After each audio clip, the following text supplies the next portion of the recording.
the hardest part of launching a business? Like what didn't you know that you, or maybe you didn't anticipate being hard, that you've been like, holy heck?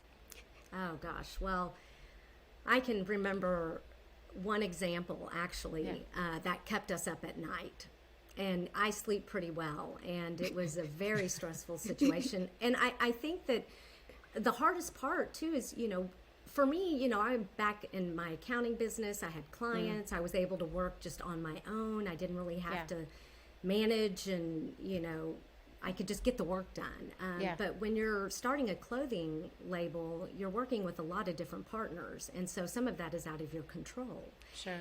And on top of that, we're learning. We're taking the crash course, right, in fashion. And so that's all very stressful. But there was a situation where fabric was shipped to a place. We wanted to get it pre-washed. It was very hard to communicate with this person. And we had no idea if we were going to get this fabric back, if it was going to be shipped, if the process was going to be completed that we requested. I mean, it was the most stressful situation. And a lot of money at stake, I'm sure. It was a lot of money. The fabric is not cheap. And so I think, that was really the hardest part, was realizing how many other hands are in the pot here. Yes. And it takes all of us to do it. And that's why it's so important to build relationships with your partners, to where you can relieve some of that stress over time. I think one of the things that we're maybe we've learned, or hopefully we're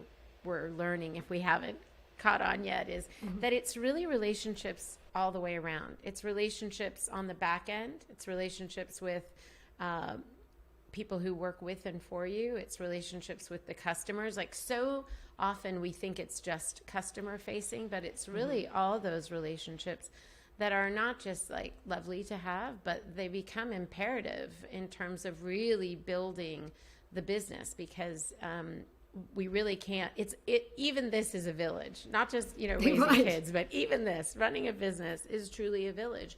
And having that team that can understand what your needs are, because everybody each of those cogs has their own goal. They're trying to get something out of it. And sometimes those are competing goals.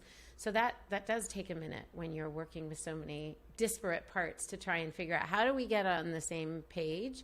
And often knowing that we're going to be there for each other long term is one of the ways, right? And so, Melissa, I would ask you, what, on the flip side of that question, like, what's been a pleasant surprise in the last 3 years? Like, I didn't anticipate that being an entrepreneur would provide this, but this has been really, fill in the blank, has been really great.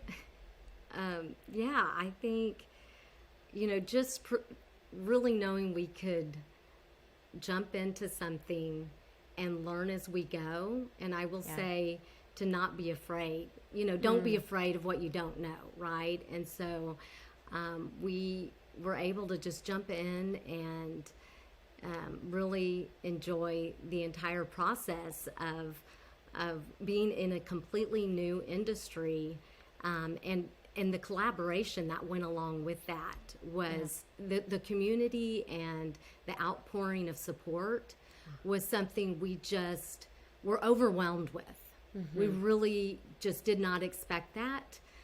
Even in Austin, and when we would travel to different locations, of having the support from other brands and women-owned businesses. Women-owned businesses, doing collaborations early on.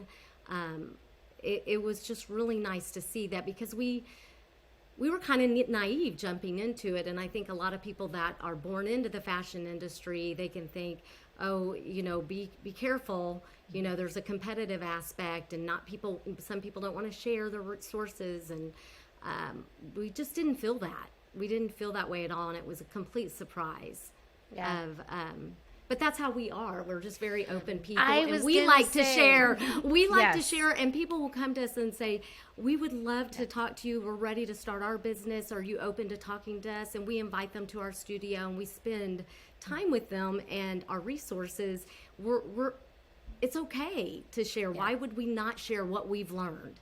Absolutely. And I think it's because that's your attitude that you're able to garner that sort of respect and response from people. And I think that's a key thing. And for our listeners, I would really want them to make note of that, that when you are in these situations where you hear more and more women saying collaboration over competition, we have to lead with that. We have to offer that. We have to give first, so that we can receive that sort of outcome and those sort of relationships. And I also think there's something here that's really interesting. So you guys you're very niche, right? And I just want to talk about that for a second, because I think that's part of your secret sauce.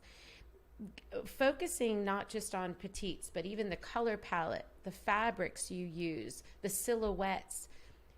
Somebody from the outside who doesn't know this world might say, are you sure, guys? Are you sure there's enough color here? Are you sure there's enough silhouette here? Are you sure? But in actuality, the customer knows exactly where you fit into their life. The customer knows exactly what they're going to get from you. Conversely, the competition, if you will, also does. So they're willing to collaborate with you because you are doing something so specific and so special that they are not. And so they're like, okay, let's do something together. You're in your lane, I can be in my lane, and we can sort of figure this out. And I want people to understand that, because I think so many people think if I'm too niche, if I'm too specific, I'm taking away too much of the pie. I'm not offering enough. But I actually think it's a way that we can communicate very clearly to customers and to people that we want to collaborate, brands that we want to collaborate with.